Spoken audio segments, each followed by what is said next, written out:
Yo, what is up guys? Welcome back to yet another video here on Just Pause. In this guide, we are going over an ultimate beginner's guide for you here in Ghost of Yotei. If you've got any questions about this game, drop them down in the comments below, and I'm going to be doing my best to reply to every single comment down there. And before we dive into this guide, make sure to like the video and subscribe to the channel with all notifications on. It really does help the channel and lets us know that you want more content like this. We'd greatly appreciate it. Let's go ahead and dive straight into this. Now, I'll say I'm not all the way through the game yet. I am heading into in-game though, and I'd say I'm about mid-game right now. And there's been a ton to do so far. In this guide, we're covering exploration, combat skills, gear, and some quick tips. Let's go ahead and start with exploration. Don't just rush the main quest. This world is wide open. Explore as much as possible, hit the coast, follow the golden birds, and take your time. Side quests and exploration are going to give you so many resources, charms, and companions that make the game a lot more fun. Next up, I want to talk about the growth tab real quick. This is where you're going to build your character. Obviously, focus early on attack skills like perfect parry and dodge, and then expand into your favorite weapon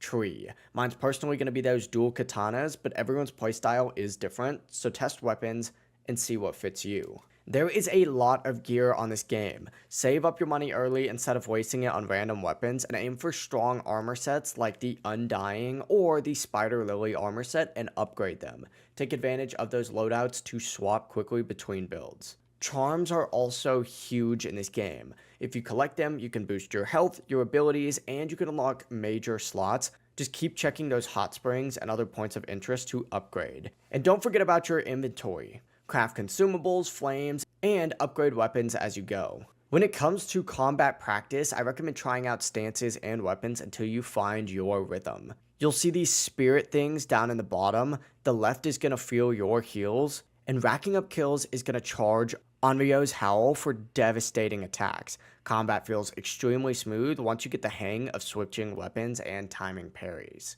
One last tip, if you do head into your settings, you're going to see an option specifically for target lock. This is going to be in your gameplay settings. By default, it is going to be disabled, but locking onto enemies makes fights a lot easier, so I recommend turning this on to enabled. But that's going to wrap up our beginner's guide. If this guide did help you out, make sure to like the video and subscribe to the channel with all notifications on. It really does help the channel and lets us know that you want more content like this. We'd greatly appreciate it. And if at any point throughout this guide you do have any questions, don't hesitate to ask us down in the comment section below and we can help you out further. I'm going to be doing my best to reply to every single comment down there. Have a great rest of your day though. Peace.